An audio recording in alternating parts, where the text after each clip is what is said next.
Question 1. Which of the following types of reinsurance provides coverage for a specific risk or policy on an individual basis, typically negotiated separately for each policy? A. Excessive loss reinsurance. B. Treaty reinsurance. C. Facultative reinsurance. D. Stop-loss reinsurance.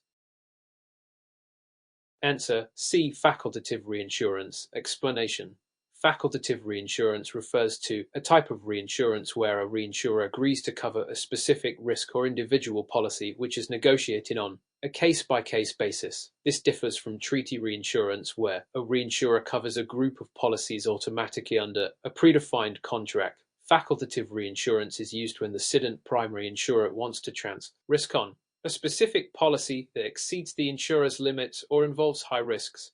This allows for more flexibility and is suitable when the insurer wishes to cede particular risks or policies rather than a bulk of business. Question 2. A reinsurance treaty between a primary insurer and a reinsurer stipulates that 30% of all premiums from policies underwritten by the insurer will be ceded to the reinsurer, and the reinsurer is responsible for 30% of all claims. Which of the following types of reinsurance best describes this agreement? A. Quota share reinsurance. B. Excessive loss reinsurance. C. Surplus share reinsurance. D. Facultative reinsurance.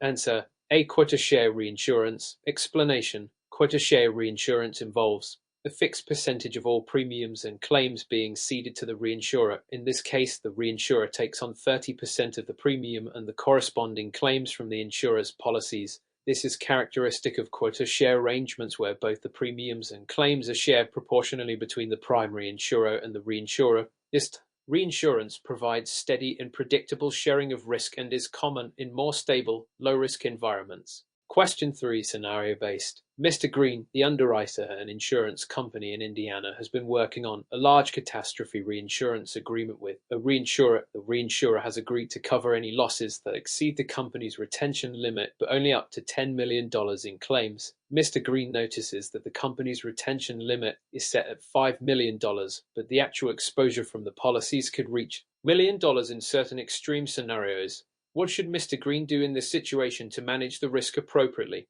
A. Increase the company's retention limit to match the exposure amount of $7 million, thereby minimizing reliance on the reinsurance agreement.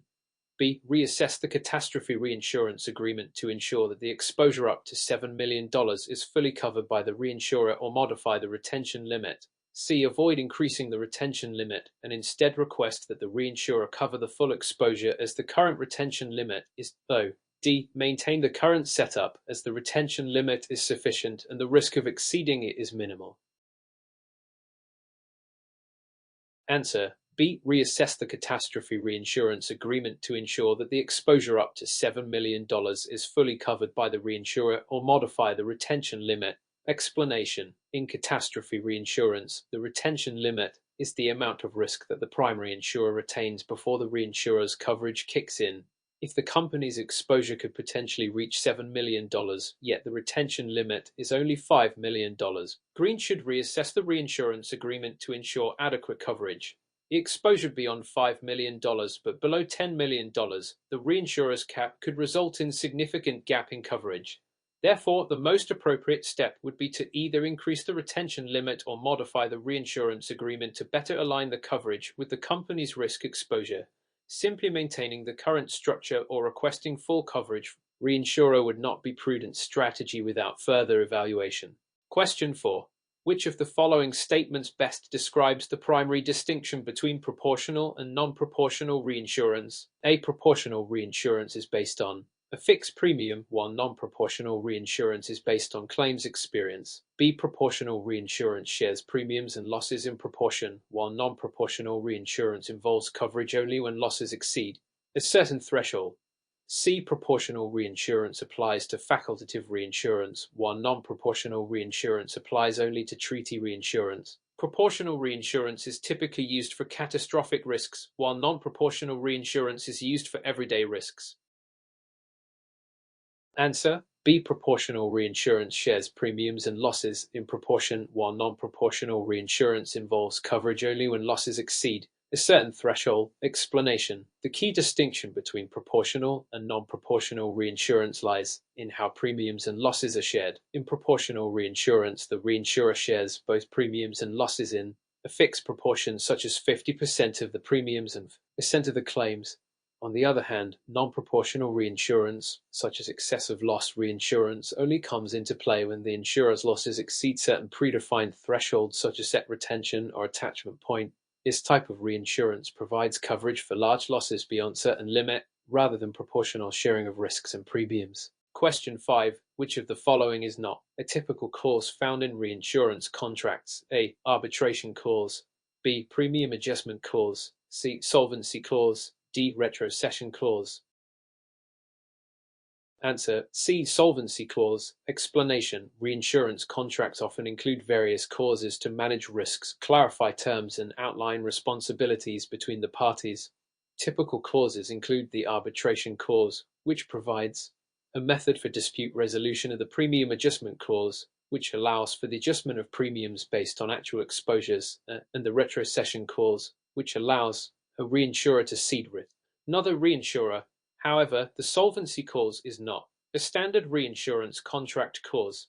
Solvency requirements are generally addressed separately under regulatory frameworks rather than within individual reinsurance agreements. Question 6. Scenario-based. MS. Anderson and Underwriter. A mid-sized property insurance company has just finalized a treaty reinsurance agreement for all the policies underwritten by her company's property line.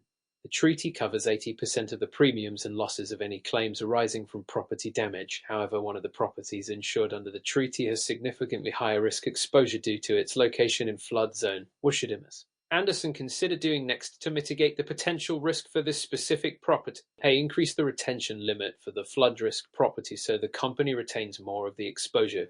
B. Request separate facultative reinsurance agreement for the flood risk property to secure additional coverage. C. Decrease the retention limit for all properties to ensure the company retains minimal exposure overall. D. Keep the current treaty agreement and monitor the flood risk property for any emerging issues in the future. Answer. B. Request a separate facultative reinsurance agreement for the flood risk property to secure additional coverage. Explanation. Facultative reinsurance is often used to cover specific, high-risk exposures that are not adequately addressed by a broader treaty agreement. In this scenario, the flood risk property has a unique risk that may not be fully accounted for under the general treaty reinsurance agreement. Therefore, requesting a reinsurance agreement for this specific property ensures that the company can obtain additional coverage tailored to the higher risk. The other options are either insufficient, increasing retention limits could expose the insurer to excessive risk, or not as appropriate, in this case monitoring the property without additional coverage. Question 7. Which type of reinsurance is most appropriate for an insurer seeking protection against unpredictable, high-severity losses? A. Facultative reinsurance. B. Quota share reinsurance. C. Excessive loss reinsurance. D. Treaty reinsurance. Answer. C. Excessive loss reinsurance. Explanation. Excessive loss reinsurance is designed to protect insurers against high-severity, low-frequency losses that are often unpredictable. This type of reinsurance provides coverage only for losses that exceed a specified threshold, the attachment point, enabling insurers to cap their potential financial exposure. It is commonly used for catastrophic events or large individual claims, ensuring financeability even in extreme loss scenarios. Question 8. What is the primary function of retrocession in the reinsurance market? A. Retrocession allows the primary insurer to cede risk to a reinsurer to lower their exposure. B. Retrocession allows a reinsurer to cede a portion of their risk to another reinsurer to reduce their overall exposure. C. Retrocession involves transferring risk from one reinsurer to a third-party insurer. D. Retrocession is used by reinsurers to adjust premiums based on loss ratios.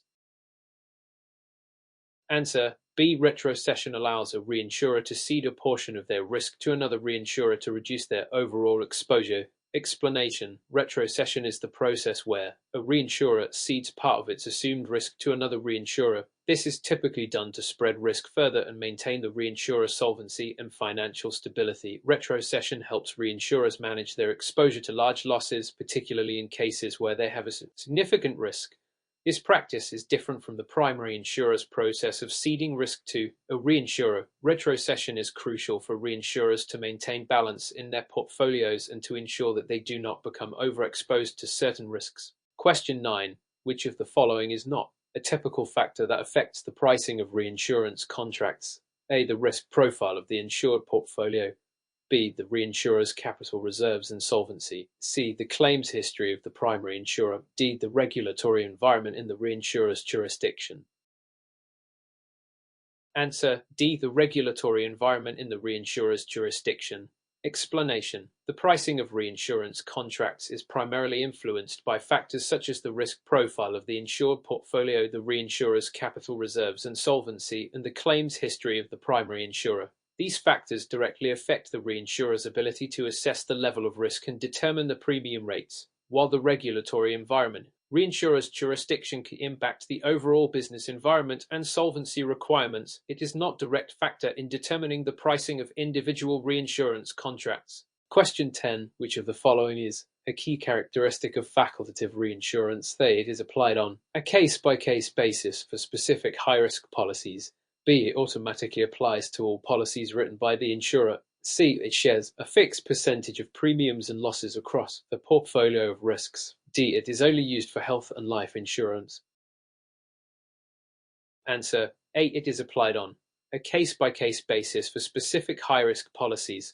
Explanation: facultative reinsurance is the type of reinsurance where the insurer cedes specific risks to a reinsurer on a case-by-case basis. It is typically used for high-risk or unique exposures that do not fit into a broader treaty arrangement.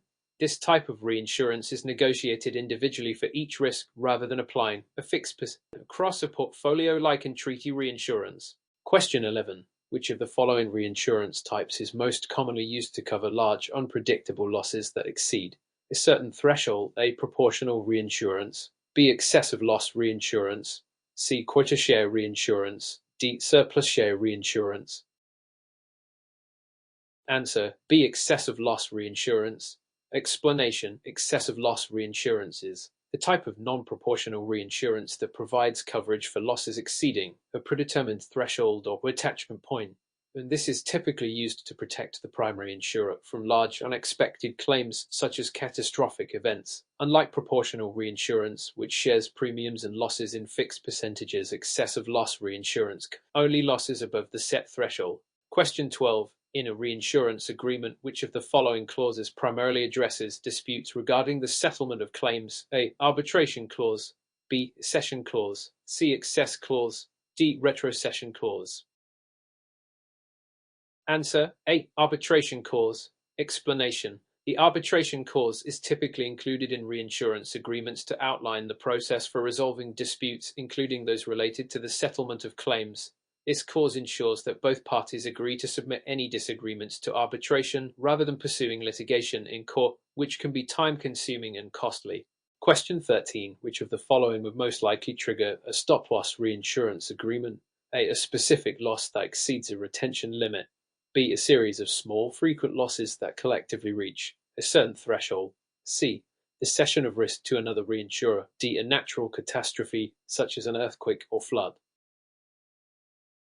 Answer: B. A series of small, frequent losses that collectively reach a certain threshold. Explanation: stop-loss reinsurance is designed to protect an insurer from cumulative losses that exceed a certain threshold over a specified period. This type of reinsurance is often triggered when multiple smaller claims add up to a large total rather than a single large loss. It provides a safeguard against excessive total claims by capping the insurer's exposure. Question 14. Which of the following is most likely to be included in a treaty reinsurance agreement? A. A specific percentage for each individual risk ceded. B. A broader automatic coverage for all risks written by the insurer. C. Terms for the retrocession of specific risks to other reinsurers. D. The creation of a reinsurance pool for large risks only. Answer: B. A broader automatic coverage for all risks written by the insurer. Explanation: treaty reinsurance involves a broader automatic agreement between the insurer and the reinsurer to cover all or a specified class of risks. The reinsurer agrees to take on a portion of the risks written by the insurer, and it typically applies to an entire portfolio of risks. This differs from facultative reinsurance, which is negotiated on case-by-case basis. Question 15, scenario-based. Mr. Smith, a reinsurance broker, is tasked with negotiating a reinsurance agreement for a new client in the property insurance sector. The client has a large portfolio of policies, including several high-value commercial properties. The client is particularly concerned about potential natural disasters that could cause significant damage. Mr. Smith suggests using a mix of quota share reinsurance and loss reinsurance. Why would this combination be beneficial for the client? A quota share reinsurance will cover most of the premium costs, while excessive loss will protect against catastrophic events. B. The combination allows the insurer to retain all premiums while limiting the risk of catastrophic loss. C. Excessive loss reinsurance will apply to all types of property risks, making quota share unnecessary. D. Quota share reinsurance will only apply to commercial property policies, while excessive loss will apply to personal property policies. Answer: A. Quota share reinsurance will cover most of the premium costs, while excessive loss will protect against catastrophic events. Explanation: the combination of quota share and excessive loss reinsurance provides the client with both proportional and non-proportional coverage. Quota share reinsurance allows the reinsurer to take on a fixed percentage of the premiums and losses, helping the client share the financial burden of more frequent losses. Excessive loss reinsurance, on the other hand, protects against large unexpected losses, such as those from natural disasters, by covering losses above a predetermined threshold. This combination ensures comprehensive coverage for both regular and catastrophic risks. Question 16. What is the primary role of a reinsurance broker? A. To act as a direct intermediary between the primary insurer and the reinsurer, facilitating the transfer of risk. B. To set the premiums for reinsurance contracts based on market trends. C. To provide legal counsel on reinsurance contract terms and conditions. D. To handle claim settlement between the primary insurer and reinsurer. Answer: A. To act as a direct intermediary between the primary insurer and the reinsurer, facilitating the transfer of risk. Explanation: a reinsurance broker serves as an intermediary between the primary insurer and the reinsurer. They help negotiate terms, facilitate the transfer of risk, and advise both parties on the most suitable reinsurance arrangements. Brokers typically assist in placing reinsurance agreements, ensuring that the coverage meets the insurer's needs while managing the reinsurer's exposure. While they may also provide guidance on pricing or contract terms, their main function is to facilitate the reinsurance process. Question 17. Which of the following is a common challenge in pricing reinsurance contracts? A. Accurately estimating the primary insurer's risk exposure and potential losses. B. Predicting the future regulatory changes that may affect the pricing models. C. Determining the commission rates for brokers involved in the transaction. D. Ensuring that the reinsurance premium matches the sum of the primary insurer's losses.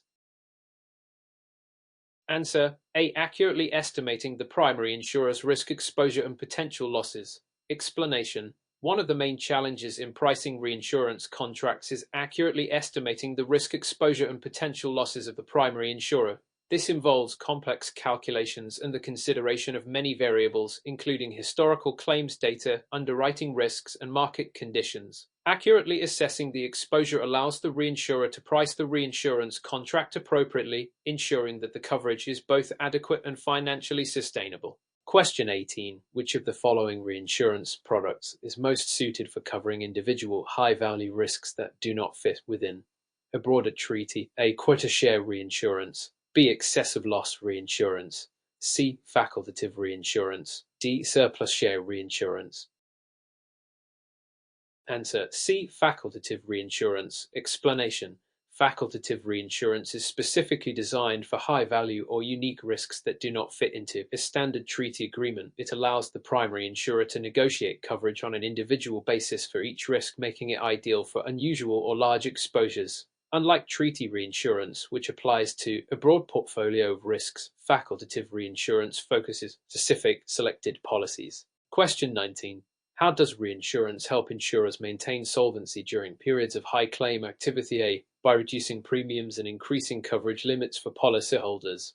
B. By transferring some of the insurer's risk exposure to a reinsurer. C. By increasing the capital reserves required for underwriting. D. By eliminating the need for underwriting new policies. Answer: B. By transferring some of the insurer's risk exposure to a reinsurer. Explanation: Reinsurance allows insurers to transfer some of their risk exposure to a reinsurer, which helps them maintain solvency during periods of high claim activity. By offloading part of the risk, insurers can reduce their overall financial exposure to large losses, thereby ensuring they have sufficient capital to cover claims. This transfer of risk helps to maintain financial stability and allows insurers to continue operations even during times of heavy claims. Question 20. Which of the following best describes the concept of loss ratio in the context of reinsurance pricing? A. The ratio of premiums collected by the reinsurer to the total amount of claims paid. B. The percentage of premiums retained by the primary insurer after ceding a portion to the reinsurer. C. The ratio of claims paid to premiums collected by the primary insurer, which helps determine reinsurance pricing. D. The amount of capital a reinsurer holds in reserve to cover potential claims.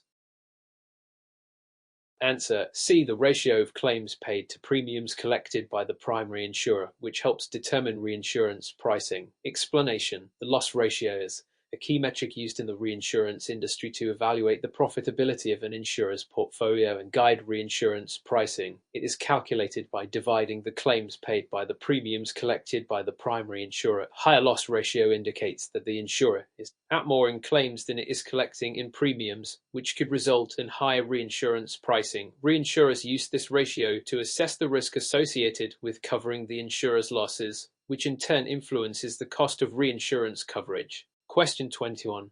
Which of the following is a typical benefit for an insurer using reinsurance as a risk management tool? A. Increased financial exposure to individual claims. B. Reduced underwriting capacity for new policies. C. Lower operational costs and enhanced capital efficiency. D. Elimination of the need for a claims department. Answer: C. Lower operational costs and enhanced capital efficiency. Explanation: Reinsurance allows insurers to lower their operational costs and enhance capital efficiency by transferring portions of their risk exposure to reinsurers. This reduces the amount of capital the insurer needs to set aside to cover potential claims, freeing up resources for other investments or business operations. Reinsurance also helps insurers manage volatility, ensures they can continue writing policies even in the face of large losses. Question 22. In reinsurance, what is meant by the attachment point in an excess of loss contract? A. The point at which the reinsurer begins to pay for losses above a specified threshold. B. The level of premiums that the primary insurer must retain before ceding risks. C. The maximum limit that the primary insurer can claim from the reinsurer. D. The point where the primary insurer begins to share losses with the reinsurer on a proportional basis. Answer: A. The point at which the reinsurer begins to pay for losses above a specified threshold. Explanation: In an excess of loss reinsurance contract, the attachment point is the threshold at which the reinsurer's coverage kicks in. This means that the reinsurer will only pay for losses that exceed this specified amount, protecting the primary insurer from large unexpected claims. The attachment point is critical in determining the reinsurer's risk and pricing the reinsurance contract accordingly. Question 23. Which of the following would typically be considered a catastrophic risk in reinsurance? A. The occurrence of frequent small property claims. B. A series of related claims resulting from a single event, such as a natural disaster. C. The transfer of individual risks to another reinsurer. D. An increase in underwriting capacity to write more policies. Answer: B. A series of related claims resulting from a single event, such as a natural disaster. Explanation: Catastrophic risks in reinsurance refer to large, unexpected losses resulting from major events like natural disasters, earthquakes, floods, hurricanes, or other large-scale occurrences. These risks often cause numerous claims from a single event, which could significantly impact an insurer's financial stability. Reinsurance agreements, particularly excessive loss reinsurance, are designed to protect insurers against catastrophic risks. Question 24. What is a primary reason for insurers to engage in retrocession in the reinsurance market? A. To lower the cost of premiums for their clients. B. To transfer some of their reinsurance risks to another reinsurer. C. To ensure that the primary insurer retains all the underwriting profits. D. To reduce the number of claims processed by the insurer. Answer: B. To transfer some of their reinsurance risks to another reinsurer. Explanation: retrocession is the process by which a reinsurer transfers some of the risks it has assumed to another reinsurer. This is done to spread the risk even further and reduce the reinsurer's exposure to large losses.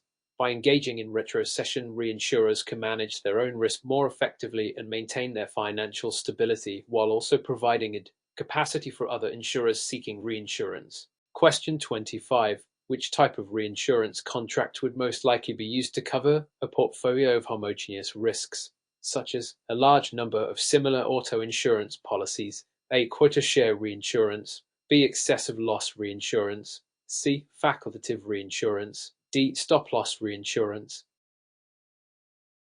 Answer: A. Quota share reinsurance. Explanation: quota share reinsurance is commonly used for portfolios of homogeneous risks, such as a large number of similar auto insurance policies. In a quota share agreement, the reinsurer agrees to take a fixed percentage of the premiums and losses for all policies covered under the contract. This type of reinsurance is ideal when risks are relatively similar in nature and can be aggregated under a shared arrangement. Question 26. Which of the following is typically true about reinsurance treaties compared to facultative reinsurance? A. Reinsurance treaties are negotiated for individual high-risk policies, while facultative reinsurance applies to portfolios of risks. B. Reinsurance treaties automatically apply to a portfolio of policies, whereas facultative reinsurance is negotiated on a case-by-case basis. C. Reinsurance treaties only apply to life insurance, while facultative reinsurance covers property and casualty policies.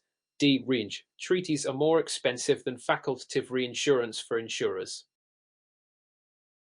Answer: B. Reinsurance treaties automatically apply to a portfolio of policies, whereas facultative reinsurance is negotiated on a case-by-case basis. Explanation: reinsurance treaties automatically apply to a portfolio of policies written by the insurer, providing a broader, more automatic form of coverage. Facultative reinsurance, on the other hand, is negotiated individually for specific risks, typically on a case-by-case basis. Facultative reinsurance is more flexible and targeted but lacks the automatic coverage provided by a treaty. Question 27. What is the main purpose of the cession clause in a reinsurance agreement? A. To specify how premiums are paid between the primary insurer and the reinsurer. B. To define the obligations of both parties in the event of a claim. C. To outline the reinsurance limits and attachment points for specific risks. D. To allow the primary insurer to transfer risks to the reinsurer under specific conditions. Question 20. Which of the following is a characteristic of quota share reinsurance? A. The reinsurer agrees to cover a fixed percentage of losses regardless of the total premium written. B. It allows the reinsurer to cover specific large individual losses, often from catastrophic events. C. The primary insurer cedes only losses exceeding a set threshold. D. It requires the reinsurer to pay a fixed percentage of the total premium without regard to loss levels. Answer: D. To allow the primary insurer to transfer risks to the reinsurer under specific conditions. Explanation: the cession clause in a reinsurance agreement defines the conditions under which the primary insurer can transfer risks to the reinsurer. This clause outlines the terms, scope, and limitations of the reinsurance coverage, providing a framework for how and when risks are ceded. It is a fundamental part of any reinsurance agreement. It ensures that both parties understand their responsibilities. Answer: D. It requires the reinsurer to pay a fixed percentage of the total premium without regard to loss levels. Explanation: quota share reinsurance involves the reinsurer agreeing to cover a fixed percentage of the premiums and losses for a portfolio of risks. Unlike excessive loss reinsurance, which only covers losses above a specific threshold, quota share reinsurance applies to the entire portfolio, sharing both premiums and losses in fixed proportions. Question 29. Which of the following is a primary consideration when reinsurers assess the underwriting quality of a primary insurer? A. The financial stability of the reinsurer. B. The geographic location of the primary insurer's headquarters. C. The primary insurer's claims history and loss experience. D. The size of the primary insurer's reinsurance premium. Answer: C. The primary insurer's claims history and loss experience. Explanation: reinsurers assess the underwriting quality of primary insurer by looking at its claims history and loss experience.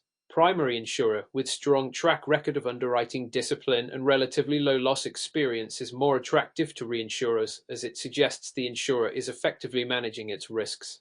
This helps reinsurers gauge the potential for future claims, determine appropriate pricing for reinsurance coverage. Question 30. When does the effective date of a reinsurance agreement typically begin? A. The date on which the final premium is paid to the reinsurer. B. The date on which the primary insurer first issues the policy. C. The date specified in the reinsurance contract, usually before the first risk is assumed. D. The date the reinsurer agrees to assume the risk. Answer: C. The date specified in the reinsurance contract, usually before the first risk is assumed. Explanation: the effective date of a reinsurance agreement is typically specified in the contract itself. It usually occurs before the reinsurer begins assuming any risk from the primary insurer. This date marks the point at which the reinsurer's obligations to provide coverage for the insurer's risks begin, and it is essential for determining the scope and timing of coverage.